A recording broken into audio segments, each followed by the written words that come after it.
Hare Krishna, dear devotees, Tanvatanam, Jai Shri Prabhupada. Hari Bol to Ramchandra Prabhu, Pandit Srivas Prabhu, Ritesh Prabhu, and Pawan Prabhuji for leading the chanting this morning. Alright, we'll start with our Mangalacharan. Om Ajnanatimirandasya Jnananjana Shalakaya Chakshurunmilitam Yena Tasmai Shri Guruve Namaha Nama Om Vishnupadaya Krishna Prishtaya Bhutale Srimate Bhaktivedanta Swaminiti Namine Namaste Saraswate Deve Gauravani Pracharine Nirvishesha Shunyavadi Paschat Deshatarine Jai Shri Krishna Chaitanya Prabhu Nityananda Shri Advaita Gadadhar Shivasadi Gaur Bhaktivanda Hare Krishna Krishna Krishna Hare Hare Hare Ram Ram Ram Hare Hare Hare Krishna. So let's continue with our prayer. We are continuing with our series of prayers by Srila Bhaktivinoda Thakur from Gitavali, focusing on the instructions of Sri Chaitanya Mahaprabhu in Sri Shikshashtakam. So last week we recited the first song of the series, which was focusing on the importance and chanting of the holy name, and the second verse focuses on again the holy names, how the Lord's holy names are multifarious and millions of names that the Lord has given us so kindly, so that we can chant these names and become purified. So this is the second verse which we are going to focus on this week. Nam Nam Akari Bahudha Nija Sarva Shaktis Tatrarpita Niyamita Smaranena Kalaha Etadrishi Tava Kripa Bhagavan Mamapi Durdaivam Idrishamiha Jananani Ragaha. So this means that, O my Lord, your holy name can render all benediction to living beings, and thus you have hundreds and millions of names like Krishna and Govinda. In these transcendental names, you have invested all your transcendental energies. There are not even hard and fast rules for chanting these names. O my Lord, out of kindness, you enable us to easily approach you by your holy names. But I am so unfortunate that I have no attraction for them. So this is the second verse. So with the mood of remembering this prayer, let's sing this beautiful bhajan. This will be the same melody as what we sang last week. Tuhu doya sagar tarai te prani, tuhu doya sagar tarai te prani, नाम अनेक तुवा शिखाओलियानी, नाम अनेक तुवा शिखाओलियानी, सकल शक्ति देई नामे तोहारा, ग्रहणे राखोली नाही काल विचारा, श्री नाम चिंतामणि तोहारी समाना, विश्वे बिलाओली करुणा निदाना, तुवा दोया ऐचन परम उदारा, अतिशोई मंदनाथ भाग हमारा, नाही जन्मालो नामे अनुराग मोर, भक्ति विनोद चित्त दुखे विभोर, नाही जन्मालो नामे अनुराग मोर, भक्ति विनोद चित्त दुखे विभोर, हरे कृष्ण कृष्ण कृष्ण हरे हरे, हरे Ram Ram Ram Hare Hare.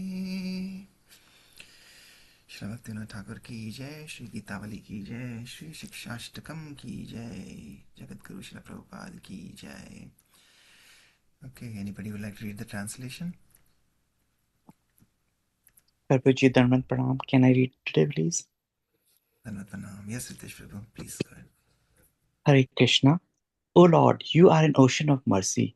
You have brought your innumerable holy names to this world and have taught the chanting of them to the fallen living beings just for their deliverance. You invest all your energies in your holy name, and for chanting your holy name, you have not established any rules, such as consideration of time and place. Your divine holy name, being non different from you, is like touchstone. You have distributed your holy names throughout the entire creation, and that is the essence of your kindness. Such is your mercy, such is which is supremely magnanimous, O Lord, but I am extremely unfortunate. My attraction for the holy names has never come about. Therefore, the heart of Bhakti Vinoda is overwhelmed with sadness. Hare Krishna, Hare Krishna, Krishna Krishna, Hare Hare Hare. Krishna. Anything that you want to share from this prayer? Any reflection, Prabhu? Prabhuji, the prayer itself that you sang is so melodious, so sweet. And when we look at the meaning of that, it touches the heart because it means everything. The holy names, yes, there's no time and foundation we can do it. We can chant holy names anytime. And whenever we meet other Prabhujis, we will get to know there's so many holy names that entices us. But at the same time, our mind is not devoted, like not totally occupied by occupying or getting to know all the holy names. The more we know about it, it feels pretty good, but the whole thing is that this is to cleanse our soul, to make it more devotional to the Lord. So ultimately the goal is to get more transcendental knowledge from the God by the different names, whether it's Krishna, Govinda, Rama, Narsimha, and so on. Hari Gopal, Hare Krishna, Prabhuji. Hare Krishna. Thank you so much. Yes. Yes, like you rightly said, there are so many names that the Lord has so mercifully given us, and we can just purify ourselves just by chanting. Because when we chant and we hear, then we can remember. So when we chant and hear attentively, then we can remember the Lord always. And when we are able to remember the Lord always, that means our love for the Lord is increasing. Because only those whom we love, we remember them uh, you know,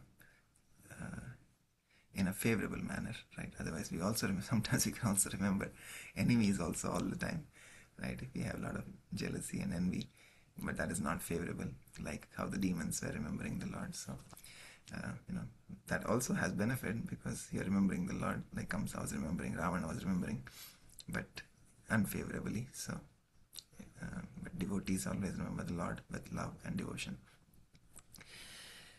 Yes, so the names are so nice. This morning we had RP and RP, so thank you for chanting. We had Ramchandra Prabhu, Pandishwa Prabhu, and we have Ritesh Prabhu and Pawan Prabhu. So again, we have a name there, RP, RP. Thank you for your reflection, which was very pristine. Again, RP there. Okay, so let's continue with chapter 12, which is, I know yesterday we read in Hindi, so maybe we can continue in English today. This chapter from Teachings of Lord Kapila, talking about how we can associate with the Lord through the process of just hearing. So when we hear from sadhus, this is what Kapila Dev is telling to Mother Devahuti, that we have to associate with pure Vaishnavas, with pure devotees of the Lord who have no tinge of any material attachment or material desires, and who are coming down in the parampara, Guru parampara, and who are teaching by their achar, by their qualities, by their purity. And that is a true sadhu, not just somebody who has the dress of a saffron cloth. That doesn't make them a sadhu. So a sadhu can be in any ashram.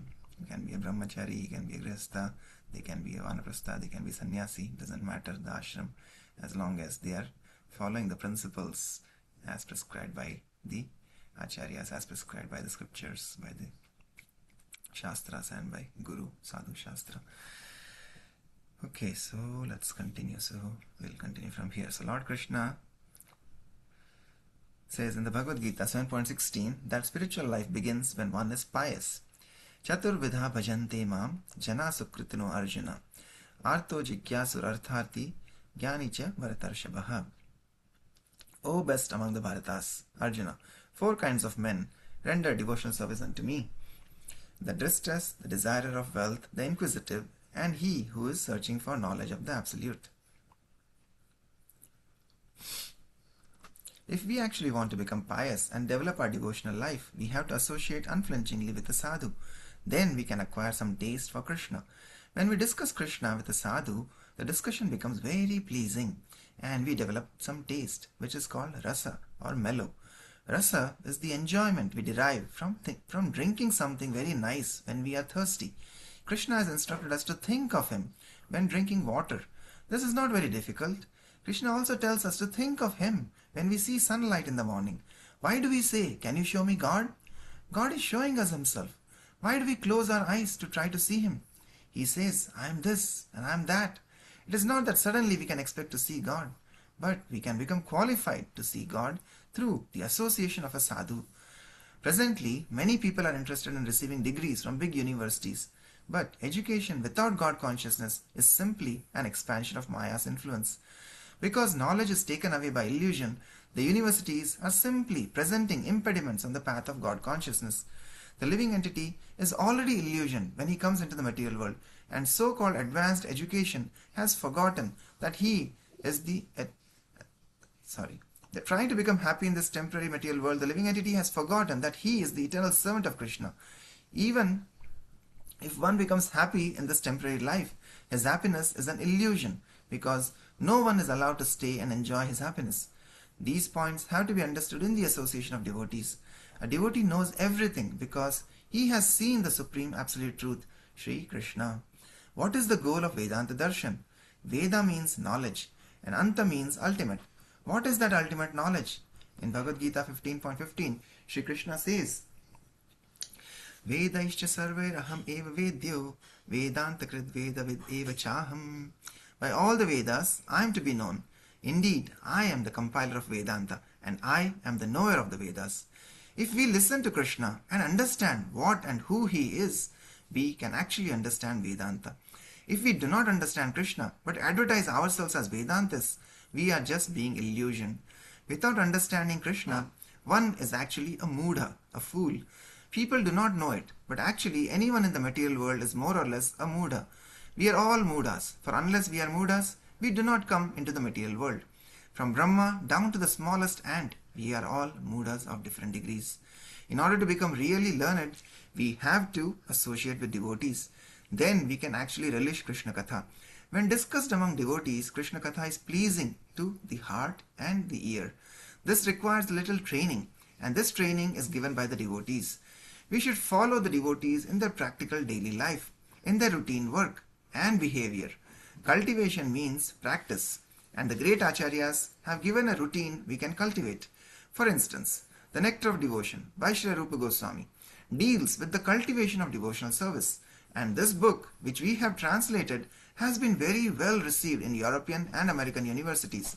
Bhakti Rasamrita Sindhu.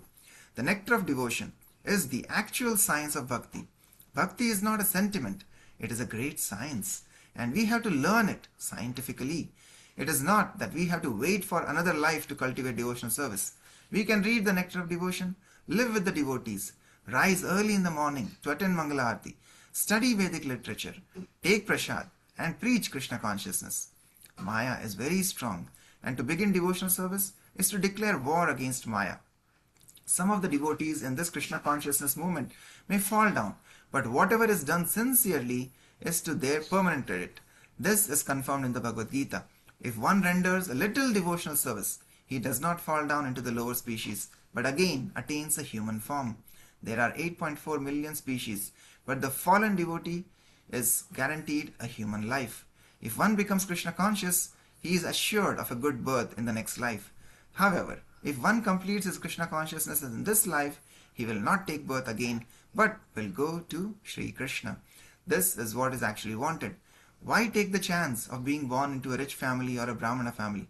Actually, such a birth is quite risky because there is really no guarantee. Generally, Those who are rich don't care at all for Krishna consciousness, and those who are born in a Brahmana families generally become puffed up, thinking, I am a Brahmana, I am born in a very high family. Thinking this brings about their fall down. It is said that pride precedes a fall. A Vaishnava is by nature very humble. These are the chances one takes when one becomes a human being. Krishna is personally advising us to take up the opportunities offered by Krishna consciousness movement. We should take them and not run the risk of committing spiritual suicide. This is the process for understanding the absolute truth, the supreme person, the supreme being. In the absolute, there are no contradictions. Krishna's name, form, activities, paraphernalia, and attributes are identical with Krishna. This is the meaning of absolute. There is no difference between Krishna's form and Krishna. Krishna's hands and Krishna's legs are non-different.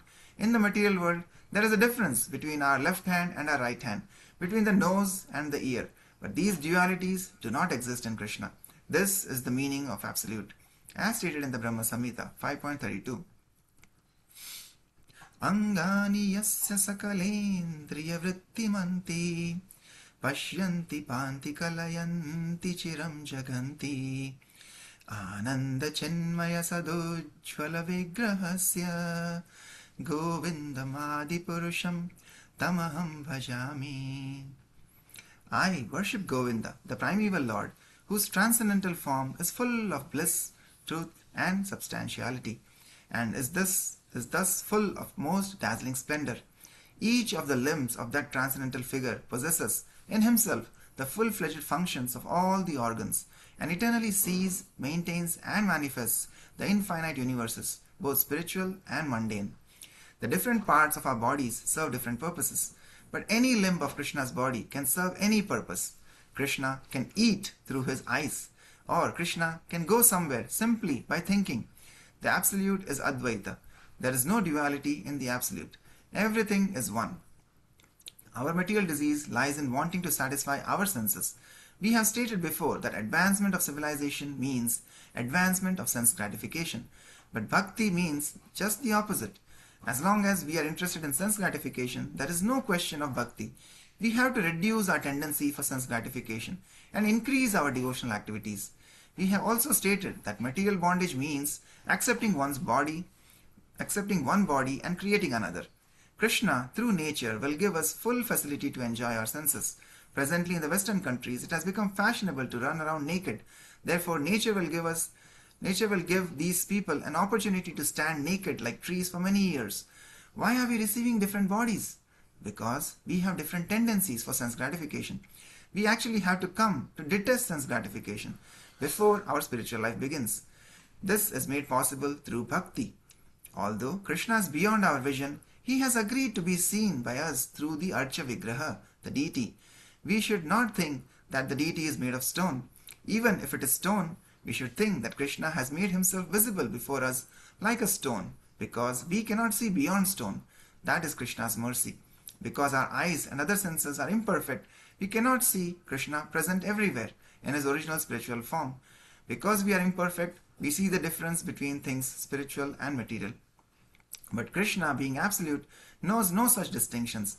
He can become spiritual or material, however he likes, and it does not make any difference to him. Being almighty and omnipotent, Krishna can change matter into spirit and spirit into matter. Therefore, we should not think, as the atheists do, that we are worshipping idols. Even if it is an idol, it is still Krishna. That is the absolute nature of Krishna. Even if we think that the deity is a stone or a piece of metal or some wood, he is still Krishna. The understanding of this requires bhakti on our part. If we are a little thoughtful and philosophical, and if we are at all inclined towards bhakti, we can understand that Krishna is present in stone. Actually, nothing is different from Krishna, because everything is Krishna's energy. The Mayavadi philosophers say that since everything is God, the personality of Krishna is finished. But actually, Krishna is Krishna, and at the same time, he is everything. We can understand this by bhakti, but not by any other process. When a bhakta sees a tree, he sees Krishna, as explained in Chaitanya Charitamrita Madhya Leela 8.274. Sthavara jangama dekhe na dekhe tara murti sarvatra haya nija ishtadeva spurti. The advanced devotee does not see living entities as moving and not moving. he sees Krishna. This is also stated in the Brahma Samhita 5.38. Premanjana churita bhakti vilochanena santa sadaiva hridayeshu vilokayanti yanshama sundaram guna swarupam govindamadi purusham tamaham bhajami. Because his eyes are always smeared with the ointment of devotion, the devotee always sees Krishna and nothing else. He sees Krishna and Krishna's energy everywhere. For instance, if you love your child, when you see your child's shoe, you immediately see your child. Or if you see your child's toy, you immediately see your child and hear his voice. Similarly, if we have actually developed love of Krishna, nothing exists but Krishna. When our love for Krishna is actually developed, whatever we see, we will see Krishna. Unless one is advanced in Krishna Prem, love of Krishna, he cannot see or understand. By the blunt material senses, we cannot even understand the name of Krishna. People are always asking, why are these people just chanting Hare Krishna? They cannot understand. Although Krishna realization begins with the name of Krishna and Krishna are non-different. But we cannot realize this intellectually. We have to practice chanting Hare Krishna to realize it. When we actually advance in devotional service and chant the Hare Krishna Mahamantra offenselessly, we will realize that Krishna and his name are non-different. Thus, Krishna Bhakti begins with the tongue, for we can utilize the tongue to chant and to taste Krishna Prasad. In this way, we can become a Krishna Bhakta. When we see the deity of Krishna in the temple, we should think that the deity is Krishna. In this way, Krishna has agreed to be seen by us and even dressed by us. However, if we think of Krishna's Virat Roop, his universal form, what can we do? How can we dress the Virat Roop?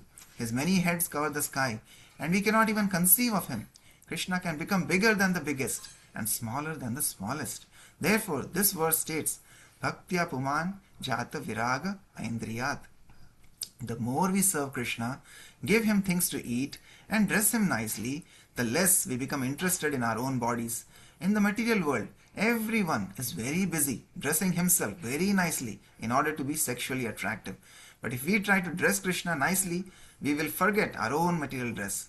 If we feed Krishna nice food, we will forget to satisfy our own tongue by going to this or that restaurant. Krishna was teaching Bhagavad Gita and Arjuna was seeing him face to face. But seeing Krishna and reading Bhagavad Gita are the same. Some people say that Arjuna was fortunate to have seen Krishna face to face and take instructions from him. But Krishna can be seen immediately, provided one has the eyes to see. There is the example in Chaitanya Charitamrita of a Brahmana in South India who was reading Bhagavad Gita, although he was illiterate. The people in the neighborhood knew that he was illiterate, and they made jokes, asking him, "Well, how is it you are reading Bhagavad Gita?" One day, Chaitanya Mahaprabhu happened to be in a temple nearby, and he could understand that this man was a devotee. He therefore approached him and asked, "My dear Brahmana, what are you reading?" The Brahmana replied, "I am reading Bhagavad Gita, or rather, I am trying to read Bhagavad Gita. I happen to be illiterate, but my Guru Maharaj has said that I must read the 18 chapters of Bhagavad Gita daily. I am simply trying to carry out his order, and therefore I am opening and closing the pages." Chaitanya Mahaprabhu then said, "I see that you are crying sometimes. Why is this?" The Brahmana replied, "Yes, I am crying because when I take up this book, I see a picture of Krishna driving Arjuna's chariot. Shri Krishna is so kind that he has accepted the position of a servant to his devotee. Therefore, when I see this picture, I weep." Lord Chaitanya Mahaprabhu then immediately embraced the Brahmana and said, "You have actually read the Bhagavad Gita. It is not that a wealth of education is required. One does not even have to understand the language. The only ingredient needed is bhakti, love. If one becomes a pure bhakta, he will forget all material sense enjoyment. Being a bhakta doesn't simply mean wearing tilak and robes. One is not a bhakta if he has a taste for material and sense enjoyment. A true bhakta wants to satisfy not his senses but the senses of Krishna. That is the spiritual world. In the spiritual world, Vrindavan, everyone, Mother Yashoda, Nanda Maharaj, Srimati Radharani, the gopis, the cowherd boys, Sridham, Sudam, the land, the water, the trees, the birds, all are trying to satisfy Krishna. That is the real meaning of Vrindavan. When Krishna left Vrindavan for Mathura, everyone in Vrindavan fell dead out of separation from him. Similarly, we can always live in Vrindavan, in Vaikuntha, if we are mad after Krishna. This is the teaching of Chaitanya Mahaprabhu, and he illustrated this by his very life. When he was in Jagannath Puri, he was always mad after Krishna, day and night. The last 12 years of his life were passed in madness. Sometimes he threw himself into the ocean and he wandered about like a madman. Of course, this is not possible for ordinary living entities. However, if we become bhaktas, we will find intelligence behind everything in the creation. If we take a flower and see its constitution, how it is made and how its colors are displayed and how it comes into existence, we can see Krishna. We can see how Krishna has created such a beautiful thing so intelligently. We should not consider like rascals that such a thing has come into being automatically. Fools cannot see, but those who are intelligent can see that the hand of the Supreme Lord is in everything within the creation. Ishavasyam idam sarvam. Actually, nothing comes about automatically. Everything comes about through the intelligence of Krishna, through his fine and accurate powers. If we paint a picture of a flower, we have to arrange many facets, and still the picture will not be absolutely perfect. Yet the flower created by Krishna has come out perfectly. What rascal can say that there is no brain behind it? Krishna specifically says that we should not think that Prakriti, nature, is working automatically. He says, nature is working under my direction. One simply has to develop the eyes to see how these things are going on. This is possible if we engage the senses in the service of Krishna. We first of all must engage the tongue in chanting Hare Krishna and in eating Bhagavad Prasad. Nothing else is required. Therefore, the Krishna consciousness movement is distributing Prasad and engaging people in chanting the Hare Krishna Maha Mantra. Hare Krishna, Krishna Krishna, Hare Hare, Hare Ram, Ram Ram, Hare Hare. Hare Krishna. Yes, so beautiful. So today Prabhupada is talking about the glories of chanting the holy name and honoring the prasad. And that is what the verse that we are reading from Shikshashtakam also is. Chaitanya Mahaprabhu is saying that Nam Namakari Bahuda Nija Sarva Shaktis. Krishna has given us all these beautiful names as we read in the prayer by Bhaktivinoda Thakur. So we just have to chant the holy name, and that is the beginning of purity, beginning of sincere devotional service. Each and every sentence that Prabhupada says, like it's just so deep, like as he says, because each and every word, each and every sentence that he has written has the potency to transform the lives of people all over the world, transform their hearts, transform their consciousness. It's like every statement is like a thunderbolt, but every statement is so pure and so absolute that even just by reading, sometimes even one statement can change our lives. But yeah, so many nice description of how Krishna is absolute, Krishna and his name, his form, his pastimes, his abode, they're all non-different from Krishna. And I was remembering on the Saturday when we were at the center, we were just joking with Madhvi. She was sitting in the lap of Manjesh Prabhu, and they were trying to feed her.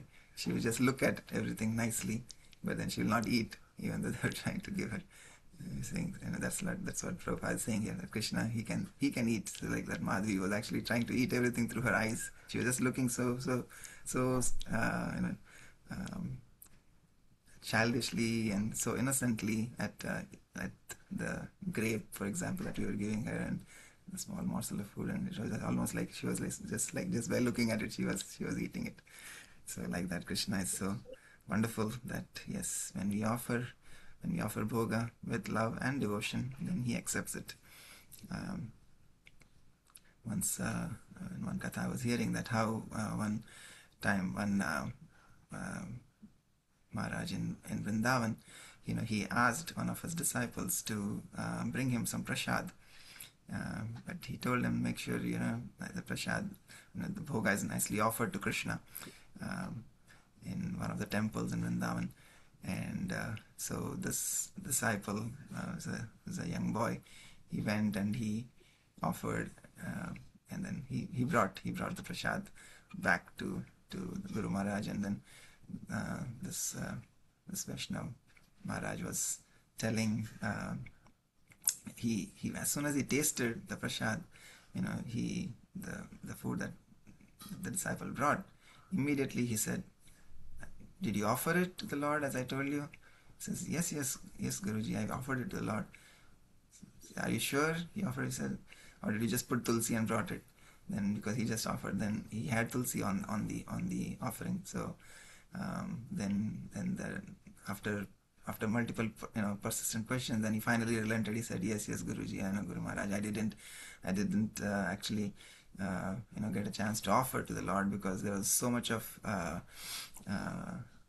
there were so many people in the temple, in the altar, that I couldn't get a chance to actually go closer to the Lord and offer it. So from a distance, I just raised the bowl in front of the Lord, and I put tulsi, and I just brought it. So then then he asks his Guru Maharaj, "But Guru Maharaj, how did you know that this was not offered?" Because like I said, and I tried to offer it, but I couldn't go closer to the Lord and couldn't offer it. But how did you know that this was not offered? Then he says, "And those who are devotees of the Lord, and who have had a taste of the Lord, because the Lord, when he tastes something, then his sweet nectar from his lotus mouth, from his lips, are there, imbued into that prasad. So pure devotees can actually taste, because they've already tasted that nectar once. So every time they taste the prasad, they always get that same nectar. So of course, when you don't have that nectar in this offering, it's very easy for one to see that it is not there." So anyway, so that was a nice pastime, that how pure devotees can actually relish, can actually see the Lord in everything, as Prabhupada is saying. Even if a flower is taken, they can see the Lord and Lord's energy in a flower. In every creation, in any natural thing around us, everything comes from Krishna. But unfortunately, on the other side, foolish materialists and scientists, yesterday I was watching this. We were talking about the moon mission that's going on from NASA, Artemis 2, right? And the scientists and astronauts are so busy going to the moon, which is kind of surprising, because if they landed on the moon in 1960s and 70s, even after 50-60 years now, they're not landing yet. So but the point is that it's just mind-boggling. They're trying to not just land on the moon in the next decade. They want to build the whole human community, human civilization on moon, and having leveraging the moon's resources, minerals, to build structures there, and then live inside, like some huge rovers and gigantic trucks that will take them from one place to another place, etc. So it was just, while it is good, I mean, scientific advancement is certainly good, but again, it just shows the power of human thought and human endeavors and human inquisitiveness, right? So that is given to us by Krishna, and instead of utilizing it to go back home, back to the source of from where all these planets are coming, we are just like a small, like Prabhupada is giving an example, like from Brahma down to ant, we are all mudas to some different degrees, right? So the ant also, if you think, like, if we put ourselves into the shoes of ant, if the ant wears shoes, I don't think ant wears shoes, but just for a second, if you put ourselves into ant shoes and think, like, when you come out from our crack or wherever we are living, we may just think this world is so huge, and like that frog example that Prabhupada gives, right? A frog living in a well versus frog in the Atlantic Ocean. Right? He thinks that this well is like an Atlantic Ocean.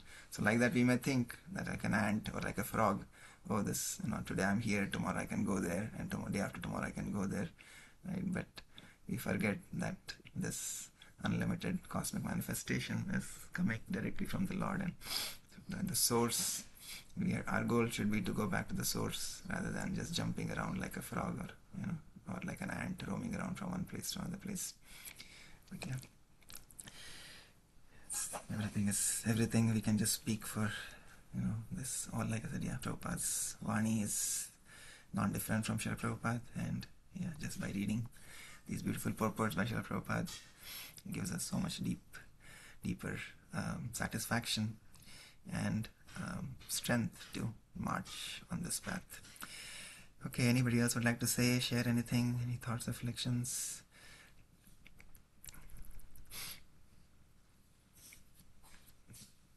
Pawan Prabhuji, anything you want to share? Hare Krishna Prabhuji. Hare Krishna. I had heard sometime from one Maharaj Ji that every human being in this, they are pagal, that they are madmen, and they are pagal towards the Maya in some degree. Just like here, Prabhupada Ji saying that everybody is mudha. So everybody is pagal in some degrees. So the people who are pagal in less degrees, they are pagal towards the spirituality. So in order to go towards the spirituality, we have to move away from the Maya. And that's what described here also. It's same, paraphrasing the same in different contexts, that pagal rather than mudha. That explains a little bit different way. Just wanted to share, Prabhuji. Yes.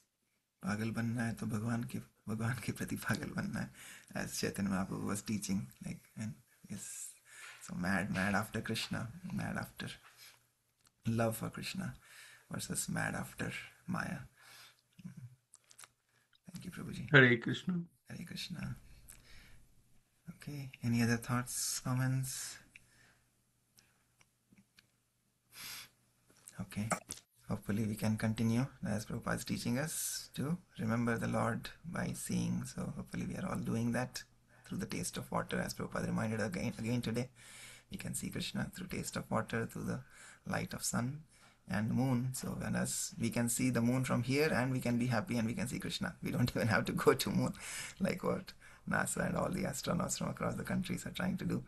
So for a devotee, Krishna is there. Just from here we can see, have darshan of Krishna through the light of the moon and through the sound, as we are doing right now, through this beautiful chirping of the birds, sound in the nature. We are trying to remember Krishna every day, and through the sound of Om. So let's continue to do that through our days and make our practice better and better every day. Okay. Vanchakalpatarubhyascha kripa sindhubhyeva cha patitanam pavanebhyo vaishnavebhyo namo namaha. Anantakoti Vaishnavrinda ki jai. Jagadguru Srila Prabhupada ki jai. Teachings of Lord Kapila Dev ki jai. Nitai Gaur Premanande. Hari Hari. Hari Hari Bol. Hare Hare Krishna. Thank Prabhuji, you, great Prabhuji. everyone. Hare Krishna. Hare Krishna. Hare Hare Krishna. Thank you, Krishna. Prabhu.